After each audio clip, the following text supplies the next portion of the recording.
저희가 말씀을 읽으면서 보면 그냥 평범하게 보이는 말씀들 가운데 사실은 굉장히 민감하고 또 굉장히 핫하다고 하나요? 굉장히 뜨거운 그런 이슈들이 있을 수 있습니다.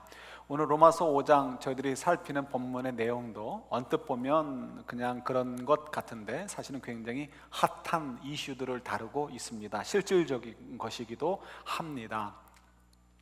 오늘 1절에 보면 저희들이 예수님으로 말미암아 화평케 되었다라고 기록을 하고 있습니다. 이 화평이란 말은 우리 잘 아는 구약의 언어로 샬롬이란 말이고요, 신약의 언어로는 에이레네라는 뜻입니다. 이 샬롬이란 말, 우리 굉장히 풍성한 의미를 갖습니다. 좀 간단하게 말씀을 드리면 우리와 하나님과의 관계가 죄 때문에 멀어졌었는데 단절됐던 거죠.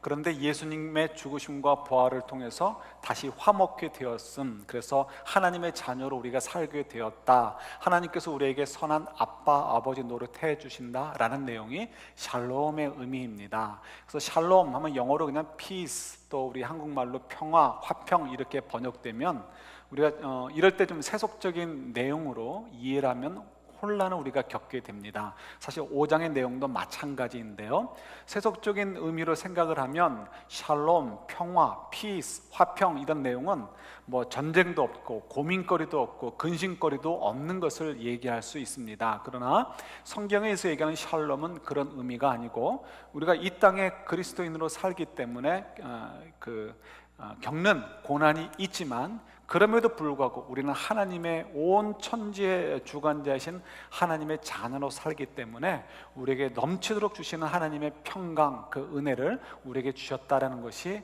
샬롬이고 에이레나가 갖는 의미입니다. 그래서 우리가 이 의미를 조금 더 우리가 이해하시는 것이 필요해서 이 고난과 연결해서 생각을 해보려고 합니다. 여러분 2절에 보면 2절을 제가 적어드린 걸 보시면 이 두 파트로 나누어서 적어 보았습니다. 그래서 앞부분은 A다라고 얘기했고 뒷부분은 B다라고 제가 적어드렸죠. 그래서 B의 부분은 하나님의 영광을 바라고 즐거워하느니라. 그래서 이건 B의 부분인데 이것은 굳이 시제로 얘기한다면 미래에 있어질 날들을 얘기하죠. 그래서 예수님의 재림 때 저희들이 하나님의 완전한 영광에 동참하게 되는 것, 그것을 이야기하게 됩니다. 그리고 앞부분, 이 상반절 부분이라고 하는 것을 A로 구분을 했는데 A를 읽어드리면 또한 그로 말미암아 우리가 믿음으로 서 있는 이 은혜에 들어감을 얻었으며, 이건 지금 현재의 형이죠. 그래서 이 은혜에 들어갔다, 이건 아까 말씀드렸듯이 우리가 예수님의 죽으심과 부활하심을 통해서 하나님과의 관계가 화평케, 화목하게 변화되어졌다. 그래서 하나님께서 우리에게 선한 아빠, 아버지 노릇해 주신다, 우리를 책임져 주시고 인도해 주신다, 우리를 보호해 주신다 하는 내용임을 저희들이 이제 알 수가 있습니다. 그런데 이것은 현재의 형이죠. 그런데 우리가 이제 실제 삶을 이제 한번 보는 것이 필요하겠죠. 우리 삶을 돌아보면 우리가 여전히 고난이 있습니다. 어려움이 있어요. 이번에도 굉장히 어려운 일이 벌어졌잖아요. 그래서 마지막으로 아이들이 부모님들하고 통화하는 내용 가운데 의외로 기도해 달라는 내용이 참 많이 있었습니다. 엄마 나를 위해서 기도해 줘요, 이런 내용들이 여러 건이 있었던 것 같습니다. 그런 거 보면 참 저희들이 마음이 아픕니다. 가족들은 또 얼마나 기도했겠습니까? 그 가족들이 속해 있는 교회 성도들은 또 얼마나 기도했겠습니까? 그럼에도 불구하고 지금 열흘인가 지났음에도 한 명도 생존자가 발견되지 않는 이런 아픔을 우리가 겪고 있습니다. 그래서 어떤 사람들은 얘기할 때 예수는 없다, 하나님은 없다 이렇게까지도 표현을 하기도 합니다. 꼭 세월호의 사건이 아니라 할지라도 우리의 삶 가운데서도 이렇게 고난이 찾아올 때 우리는 참으로 이렇게 황망스럽다고 해야 되나요? 참 어려운 생각이 들고 이거 어떻게 해야 되나 하는 생각들을 우리가 갖게 됩니다. 여러분, 고난은 무엇일까요? 우리가 고난을 생각할 때는 굉장히 다양한 측면에서 이해를 해야 됩니다. 고난이라는 단어 하나지만 이 고난이 사용되는 경우가 굉장히 다양하기 때문에 그때마다 고난이 어떤 특성을 가지고 있고 어떤 이유 때문에 우리에게 고난으로 온다라는 것을 이해해야 됩니다. 그래서 고난이라는 것은 이겁니다 저겁니다라고 한마디로 이야기하는 것은 불가능합니다. 그래서 저도 여러분들에게 여러 측면에서 고난에 대해서 설명을 드렸었지요.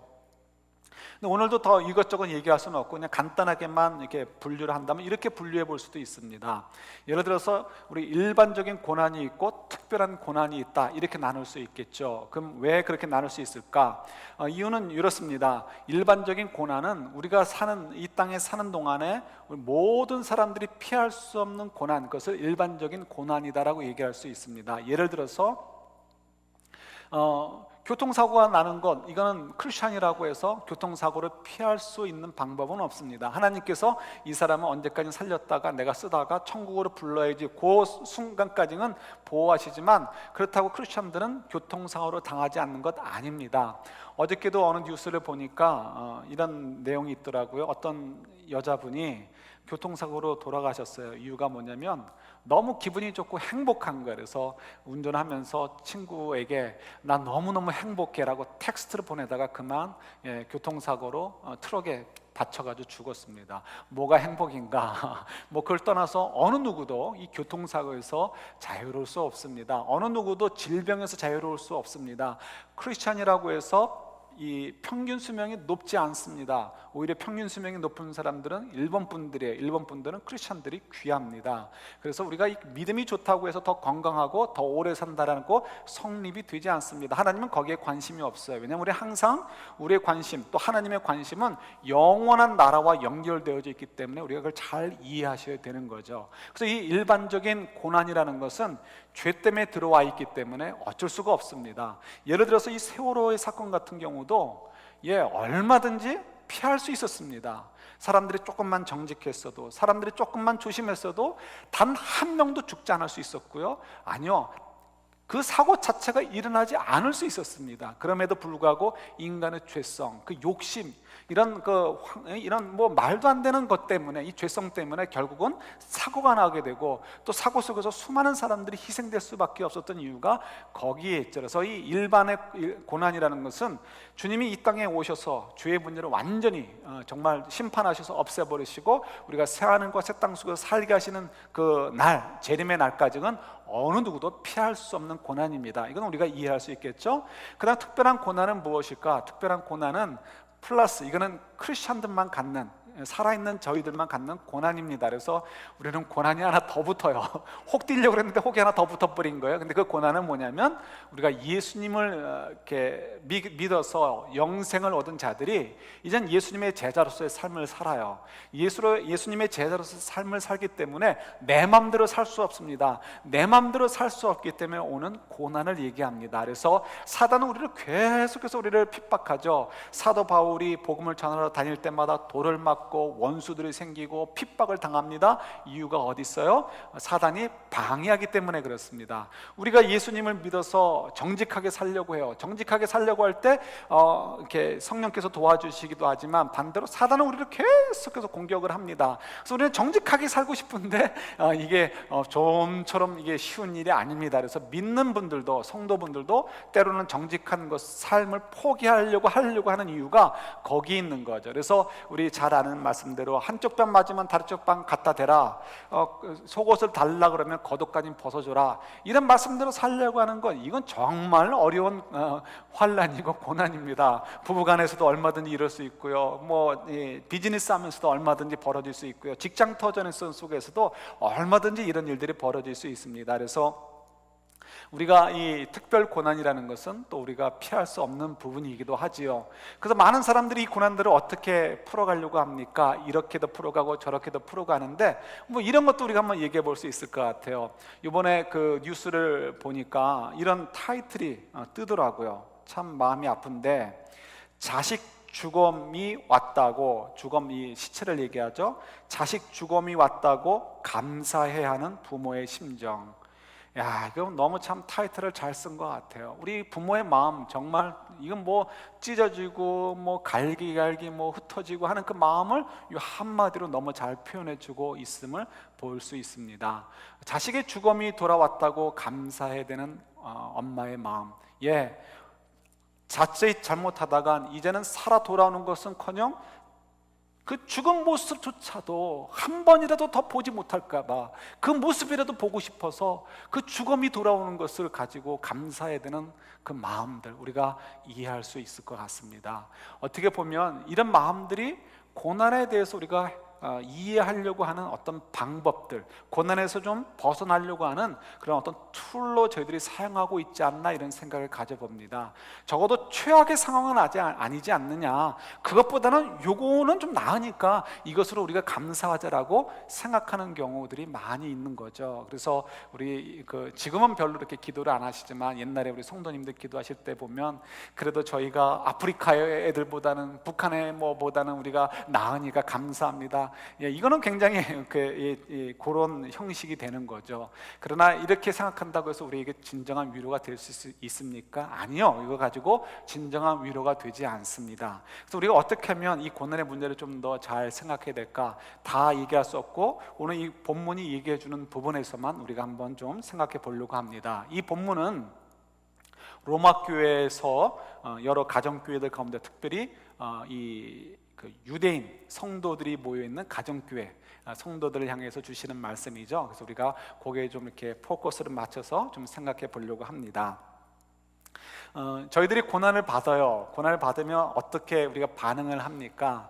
뭐 아까 같이 최악은 아니니까 됐어라고 생각하는 분들도 있지만, 또 우리가 흔히들 생각하는 방법이 있죠. 대부분의 경우는 이렇게 생각을 합니다. 특히 이제 부모님들이 그렇죠. 아기가 아파요. 아기가 아프면 오토매티컬이 어떻게 생각이 되어지죠? 우리가 무슨, 엄마나 아빠가 무슨 죄를 져서 그런 거 아닐까? 제가 총각일 때는 이 말을 이해를 못했어요. 왜 이렇게 바보같이 생각을 할까? 근데 제가 막상 아기가 생기고요, 아기가 감기라도 걸려서 힘들어하는 모습을 보면 저도 모르게 자연스럽게 내가 하나님한테 무슨 죄 지은 거 아닌가, 이런 생각이 탁 들어버리는 거예요. 이게 뭐 부모님들의 마음 다 아실 거예요. 이게 뭐 부모님들의 마음만이 아니고 저희들이 어떤 고난과 환란이 있을 때는 내가 무슨 죄를 져서 그런 거 아닌가라고 생각을 하게 되고요. 그래서 어떻게 우리가 그 문제를 해결하기 위해서 온갖 가지로 내가 무슨 죄를 지었을까 다 끄집어내가지고 다 하나님께 회개를 합니다. 회개해서 이제 이 문제가 해결되겠지 했는데 이상하게 문제가 해결이 안 돼요. 그럼 그 다음에 어떻게 다음 스텝을 밟죠? 그때는 열심을 냅니다. 이번에는 내가 하나님께 좀 화끈하게 뭔가 헌신을 해가지고 하나님의 감동을 시켜서 하나님이 나를 보호해 주셔서 더 이상 나에게 고난이 없도록 만들자, 이런 식으로 이제 또 하기도 하지요. 이거는 크리스천들만이 아니고 대부분의 종교를 갖고 있는 모든 신앙인들은 다 그런 경향들을 가지고 있습니다. 근데 저희들이 이런 경향들이 과연 옳은가, 한번 확인해 보려고 하는 거예요. 그런데 이런 경향을 다양스럽게도 성경에 나오는 요 사람들이 그대로 보여주고 있습니다. 누구라고요? 로마에 있는 유대교 성도들입니다. 그분들이 요 모습을 그대로 보여줘요. 그럼 이분들이 어떤 모습을 가지고 있었는가 한번 살펴보는 것이 필요하죠. 우리가 이 로마의 교회의 요 유대인 성도들에 대해서 우리가 많은 인포메이션을 갖고 있지 못한데, 다행스럽게도 다른 성경에서 가르쳐주는 것이 있습니다. 뭐냐면 히브리서입니다. 히브리서는 옛날에는 사도 바울이 기록한 것으로 생각을 했지만 요즘은 사도 바울이 기록한 것으로 보지 않습니다. 사도 바울보다 약간 후대가 아닐까 싶기도 하고요. 적어도 몇 년은 뒤에 기록한 것으로 생각을 하고 있습니다. 그래서 요즘은 그렇게 생각하지 않는데, 그만큼 또 이 히브리서의 독자들이 누구일까, 수신자가 누구일까라는 거에 대해서도 분명히 알 수가 없습니다. 그런데 가만히 보니까 로마서에 나오는 로마교회 유대인 성도들과 히브리서에 나오는 이 성도들과 비슷한 면이 많이 있어요. 그래서 요즘 학자분들은, 많은 분들이 히브리서는 아마도 로마교회 유대인 성도들에게, 그 가정교회 성도들에게 보낸 편지일 것이다 라고 이제 해석을 합니다. 굉장히 의미가 있습니다. 왜 그러냐면 이 히브리서에 나오는 유대교의 성도들은 굉장히 고난 때문에 힘들어하고 있었습니다. 그래서 이 고난 때문에 너무 힘들어가지고 낙담해 있었고요. 낙담해가지고 결국은 이 기독교에서 돌이켜가지고 전에 믿었던 유대교로 돌아갈까? 이런 생각을 가지고 있었습니다. 마치 로마교회 성도들하고 동일한 거죠. 그래서 그분들은 자기들도 돌아가고 자기들만 돌아가는 것이 아니고 다른 사람들, 이방인 성도들에게도 너희들도 유대교를 따라야 된다, 된다, 너희들도 율법을 따라야 된다라고 강요하는 그런 모습들, 이런 것들이 그대로 이렇게 서로 매칭이 되어지고 있습니다. 그래서 한번 좀 성경을 한 군데 보도록 하겠습니다. 제가 이제 요 성경을 여러분들이 조금 더 잘 이해할 수 있도록 우리 제가 이렇게 표준 세번역으로 준비했습니다. 우리 전부 다 화면을 보시겠어요? 우리 32절, 33절, 34절을 보시면서 우리가 한번 좀 봤으면 좋겠습니다. 그래서 요 로마 교회, 유대교회 성도들, 유대인 성도들이 어떤 상태였는가 한번 보시는 거예요. 우리 한번 짧으니까 우리 같이 한번 또박또박 한번 읽어보겠습니다. 여러분은 빛을 받은 뒤에 고난의 싸움을 많이 견디어낸 그 처음 시절을 되새기십시오. 여러분은 때로는 모욕과 환난을 당하여 구경거리가 되기도 하고 그런 처지에 놓인 사람들의 친구가 되기도 하였습니다.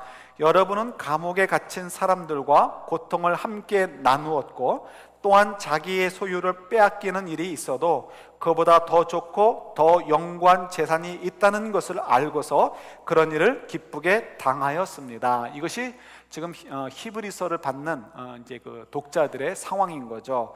모욕과 환난을 당해요. 그리고 구경거리가 되기도 해요. 그리고 그런 처지에 놓인 사람들의 친구가 되었어요. 그러니까 성도들 가운데 그런 사람들이 생겼다는 거죠. 그리고 감옥에 갇힌 사람들과 고통을 함께 나누었고 재산을 빼앗기는 일들도 있었다라고 기록하고 있습니다. 그걸 가지고 위로해 주고 있는 거죠. 이것만 보고 보면 아마도 네로 황제 때 있었던 그 핍박과 어느 정도 겹치는 내용이다라는 것을 저희들이 알 수가 있습니다. 로마 제국이 이 종교 문제 때문에 아무 때나 핍박을 하지 않았습니다. 거의 핍박을 하지 않았습니다. 그런데 특별한 경우에 핍박을 몇 번 했거든요. 그것도 제국 전체적으로 한 게 아니고요. 로마 시리, 그 다음에 소아시아 제국의 몇 군데에서 잠깐 이렇게 핍박이 있었습니다. 그래서 이런 것을 볼 때는 아마도 이 본문의 내용이 그런 내용일 것이다 라고 우리가 생각을 할 수 있습니다. 우리 비슷한 내용을 로마서 8장을 볼 수 있는데요. 또 한번 화면을 보세요. 로마서 8장 15절의 내용입니다. 우리 로마서 8장 15절, 죄송해요. 35절이죠. 35절 같이 읽겠습니다. 누가 우리를 그리스도의 사랑에서 끊을 수 있겠습니까? 환난입니까? 공고입니까? 박해입니까? 굶주림입니까? 헐벗음입니까? 위협입니까? 또는 칼입니까? 이거는 로마 교회 성도들에게 보내진 내용입니다. 굉장히 비슷하죠. 물론 이것은 몇 년 전의 일입니다. 히브리서가 기록되기 바로 몇 년 전의 이야기입니다. 사도 바울이 몇 년 후에 그 박해 때 돌아가시게 되잖아요. 그러니까 그 전의 이야기입니다. 그러니까 그 박해가 좀 더 무르익기 전입니다. 그렇지만 이때 당시에만 해도 로마 교회의 성도들은 굉장히 핍박을 받고 있었습니다. 왜 핍박을 받았을까요? 우리 여러 번 묵상했던 대로 당시에 로마 제국의 사람들은 이 유대인들과 특별히 기독교인들을 굉장히 좋지 않게 보았습니다.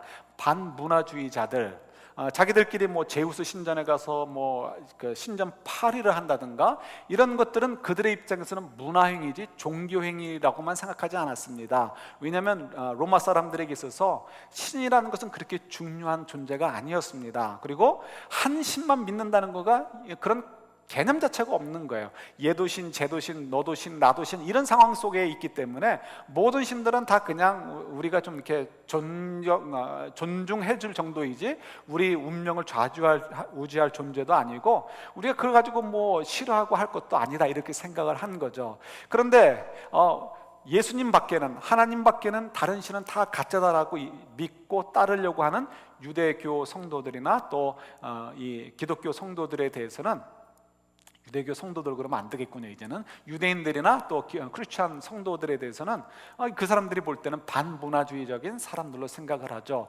요즘도 많은 사람들이 종교를 융합하려고 합니다. 그럴 때 우리 기독교 외에는 다른 것은 다 거짓이에요 라고 얘기하면 어떻게 사람들이 얘기합니까? 젊은 사람들은 그렇게 얘기하죠. 이 반문화적인 사람들, 자기밖에 모르는 사람들, 바로 그런 핍박을 우리보다 더 많이 받고 있는 것이 그때 당시 로마의 성도분들이었습니다. 뿐만 아니죠. 그분들은 예수님과 하나님께만 충성을 맹세하니까 황제에게는 충성을 맹세할 수 없습니다. 그래서 군대로도 뽑히지 않았어요. 징집을 당하지 않았습니다.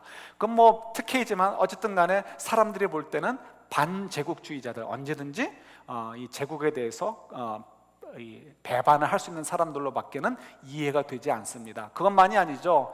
사람들이 루머가 많이 있었어요. 그래서 저희들 잘 아는 것처럼 성도들이 모이면 아예 장로님, 집사님 그러면 좋은데 옛날엔 그런 게 없으니까 형제님, 자매님 그렇게 한단 말이에요. 근데 형제님, 자매님 하는데 형제님, 자매님들이 그 사이에 부부관계가 있는 거예요. 그러니까 사람들이 생각할 때는 이거는 근친끼리 결혼하는 아주 굉장히 몰상식하고 정말 반문화적인 집단이구나라고 생각을 하는 거고요.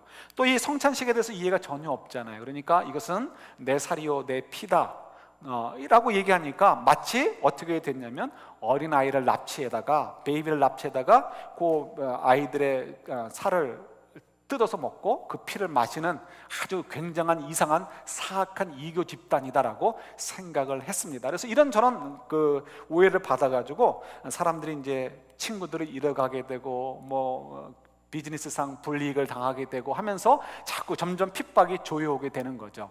그러니까 이제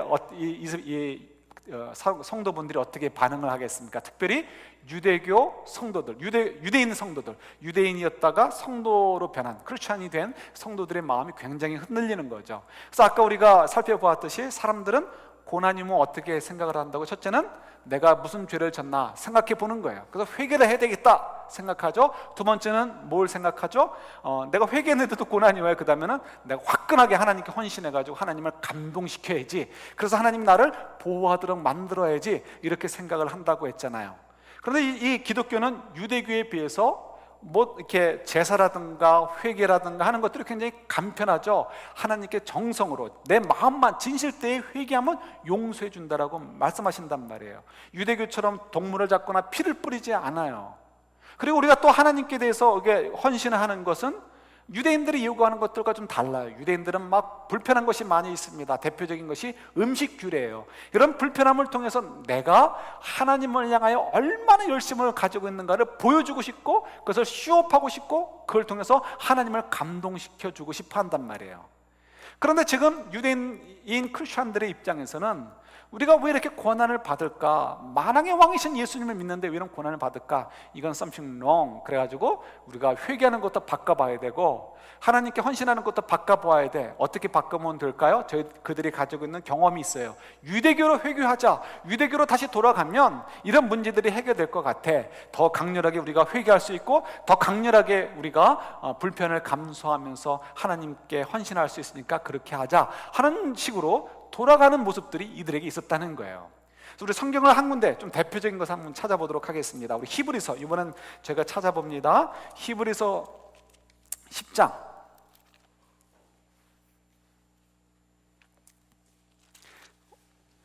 자, 히브리서 10장 찾으시면 덮지 마세요. 우리 볼 거니까. 히브리서 10장 25절 한번 보세요. 이게 얼마나 지금 심각한 문제가 되고 있는가 한번 보세요. 히브리서 10장 25절 신약성경 364페이지에 있습니다. 같이 읽겠습니다. 모이기를 패하는 어떤 사람들의 습관과 같이 하지 말고 오직 권하여 그날이 가까움을 볼수록 더욱 그리하자. 모이기를 패하는 자, 이 어떤 사람들, 이 얘기는 뭐냐면 우리가 조금 전에 살펴보았듯이 유대인 성도분들 가운데, 그런 가정교회들 가운데 일부분이 핍박이 너무 심하니까 유대교로 돌아가자, 때려치자, 이렇게 돼가지고 모이는 것을 없애버린 거예요. 가정교회는 문을 닫아버린 거예요. 그런 상황을 지금 얘기하고 있는 거예요. 그래서 뭐라고 얘기하죠?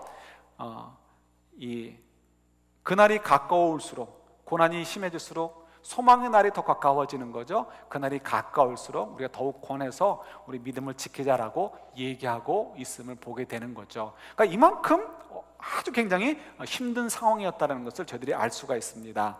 그래서 바울은 이런 상황이 히브리서에 나오는 그 상황처럼 발전하기 전에 이 문제를 해결하기 위해서 로마서를 기록하고 있고 이 교훈을 주고 있습니다. 물론 부분적으로 실패한 부분이 있어요. 그러니까 히브리서의 내용들이 기록된 거죠. 그러나 어쨌든 간에 그 가운데서도 이 말씀을 듣고서 교훈을 받아서 돌아온 분들은 돌아왔겠죠.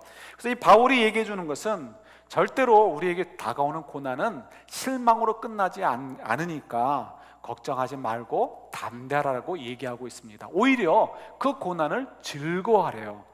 아니, 고난을 즐거워하다니 다른 말로 번역을 한다면 자랑하라는 거예요.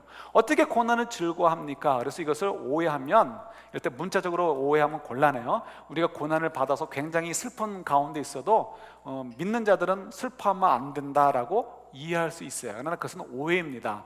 예를 들어서 제 아버님이 이제 돌아가셨을 때 이제 어머님이 많이 우셨어요. 그럴 때 이제 가까운 성도분들이 위로한다고 하시는 말씀이 제가 아직도 기억하는데요. 그 사모님이 그래도 울면 어떡합니까? 이렇게 이제 얘기하는 거예요. 어떻게 보면 이제 너무 우시니까, 너무 진이 빠지니까 이제 그만 우시고 좀 용기를 내서 사셔야죠, 이렇게 얘기하는 의미겠지만, 사실은 그런 말은 옳은 것은 아니에요. 성경 어디에도 믿는 자는 울어서는 안 된다는 얘기는 한마디도 없습니다. 아프면 울으셔야 돼요. 그것이 주님께서 우리에게 주신 창조의 원리예요. 대신 울 때, 그 고통 때문에 울 때 그걸 가지고 울면서 다른 사람에게 손가락질하고 니 탓이야 하지 말라라는 거예요. 누굴 찾아가라고요? 우리 성경에 시편의 기자들이 얘기하는 것처럼 하나님을 찾아가라는 거예요. 하나님께 찾아가서, 예수님께 찾아가서 엎드려져서 울라라는 거예요. 울고 하소연하고 원통한 얘기 쏟아부어도 주님께 손가락질하고 주님께 쏟아부으라는 거예요. 그러면 결국은 어떻게 되죠? 그 문제가 하나님께서 결국은 해결해 주실 거야 라는 소망으로 바뀌게 되니까 하나님께 가서 부르짖으라는 거예요. 그게 시편의 내용들인 거죠. 개인 탄식시들이 주로 보통 그런 내용들입니다. 욥도 그런 것을 보여주죠. 그러니까 적어도 저희들이 알 수 있는 것은, 우리가 이 말씀은 고난 중에 고난을 자랑하라, 즐거워하라는 얘기는 고난 중에도 울면 안 돼 이런 의미가 아니에요. 그건 아니고 울 때는 울어야 되는 거예요. 그것이 하나님의 창조의 원리죠. 그다음에 이 즐거워하라는 것은 뭐냐면 이 고난 자체를 즐거워하라는 거예요. 그 뭐냐면 이 고난은 결국은 인내를 낳고, 인내는 연단을 낳고, 연단은 이렇게 이 단련된 인격을 얘기합니다. 연단을 낳고 그것은 결국 우리에게 소망을 줄 것이기 때문에 이 고난이 오는 것을 두려워하지 말고 겁내지 말라라고 얘기하시죠. 왜냐하면 이 고난이 올 때마다 내가 왜 예수님 때문에 고난을 받아야 되는가? 내가 예수님 때문에 이렇게 고난을 받아야 돼? 유대인들이 지금 그 생각하는 거예요. 에이, 때려치고 가정계 끝, 문 닫아버려, 그리고 다시 우리 유대교로 들어가 버리자, 이런 식으로 생각하는 것처럼 저희들도 얼마든지 도중에 그만두고 싶을 때가 있단 말이에요. 그러나 그때 그만두지 않는 이유가 어디 있어요? 우리가 결국 믿음을 지킬 때 받게 될 상급이 무엇인지, 그 소망이 무엇인지, 하나님의 영광에 동참한다는 것이 무엇인지, 하나님께서 우리의 삶 가운데 개입하셔서 은혜 주신다는 것이 무엇인지를 깊이 생각하기 때문에, 깨닫게 되니까 우리가 도중에 포기하지 않게 되는 거죠. 예를 들어서 우리가 잘 아는 요셉의 이야기를 얘기할 수 있어요. 요셉은 보디발의 아내가 유혹을 해왔어요. 보디발의 아내 유혹을 이렇게 뿌리치는 것은 단지 가늠하지 않겠다 정도의 문제가 아닙니다. 그는 자기 생명줄입니다.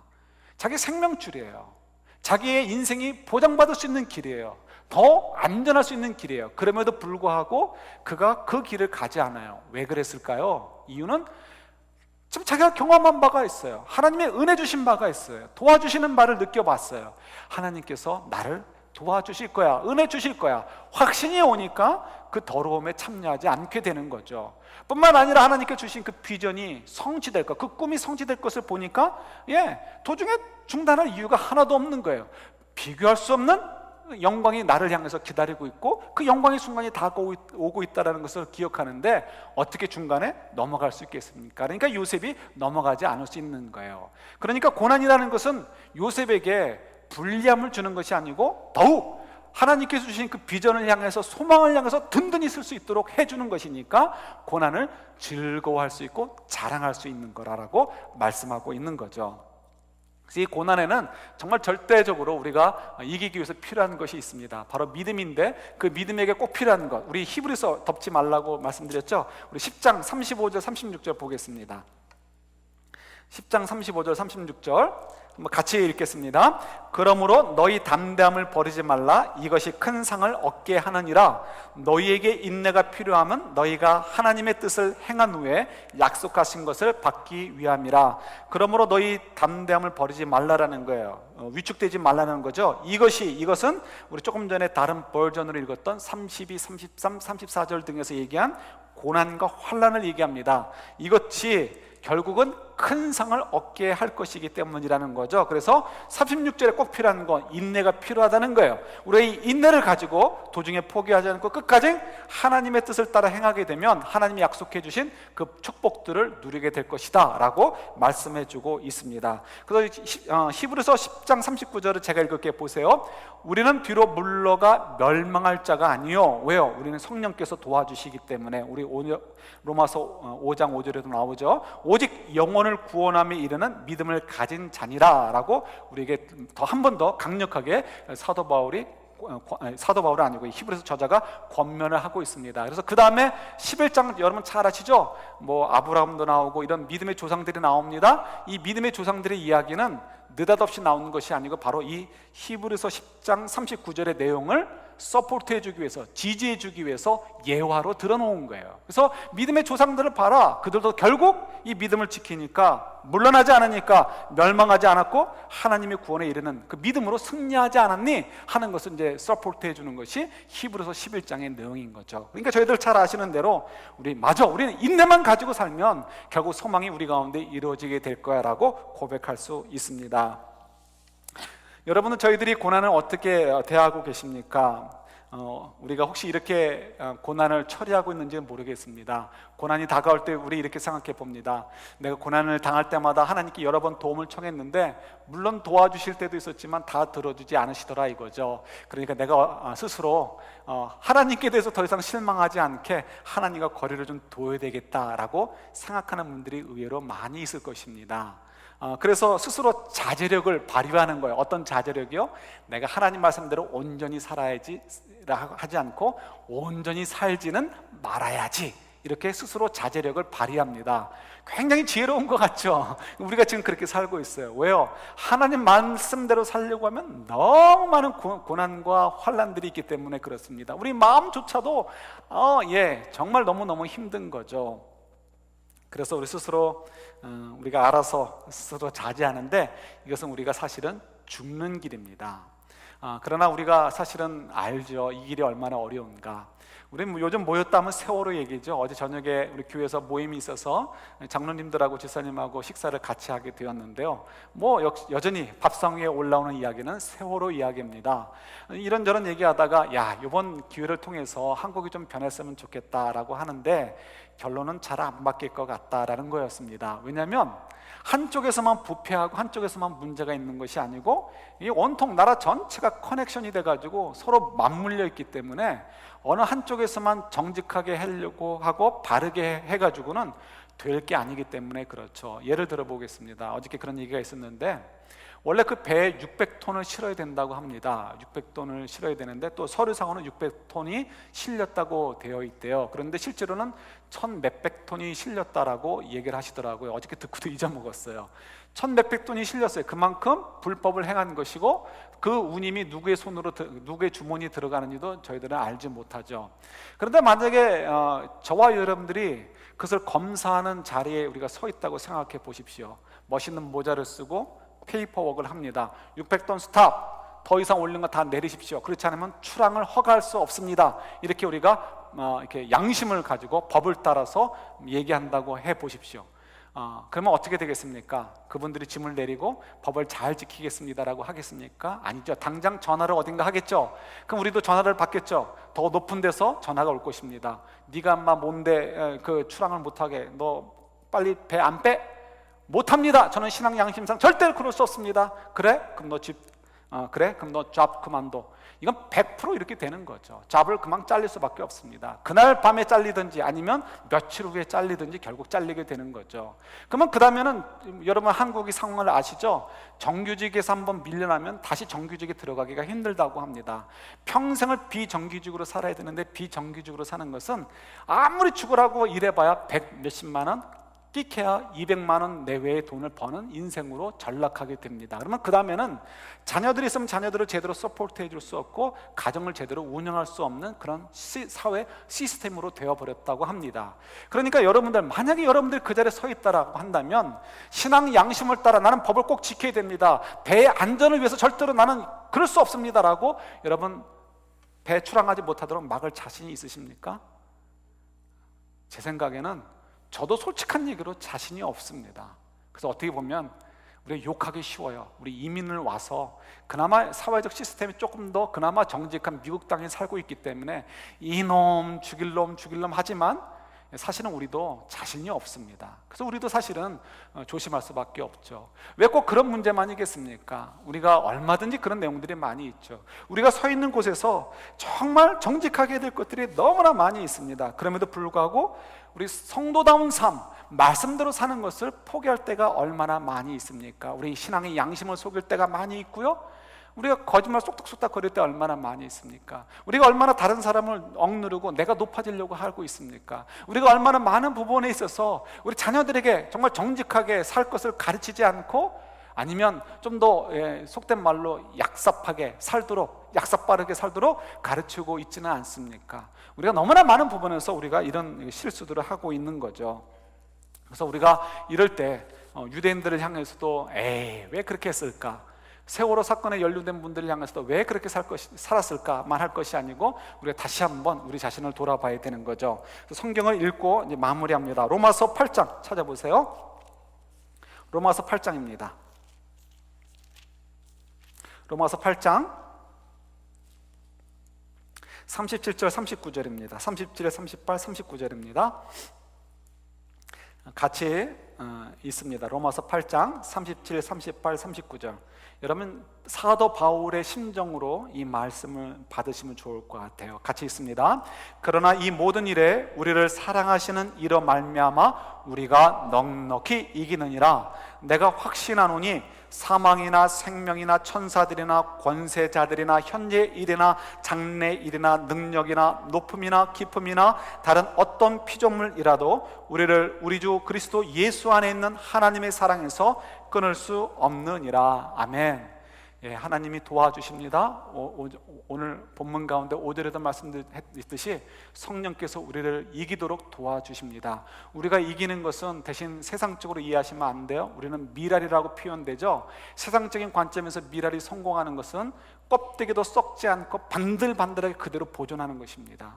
그러나 성경은 그렇게 얘기하지 않습니다. 우리가 이기는 것은 썩어져 버리는 것입니다. 없어져 버리는 것입니다. 그럴 때 30배, 60배, 100배의 열매를 맺는다라고 말씀하고 계시죠. 우리는 이 세상의 소금과 빛이다라고 얘기합니다. 소금으로 이기는 것은 우리가 여전히 생생하게 아주 빛깔 좋은 소금으로 남아있는 것이 아니고 빛깔은커녕 형체도 없이 다 녹아져 버리는 것, 그것이 이기는 것입니다.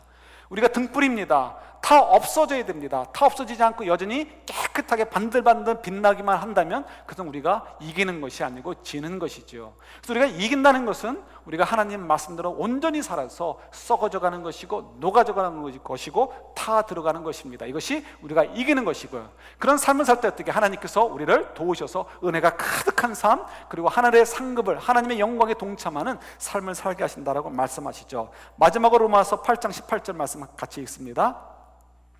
8장 18절 말씀 같이 있습니다. 생각하건대 현재의 고난은 장차 우리의 나타날 영광과 비교할 수 없도다. 아멘.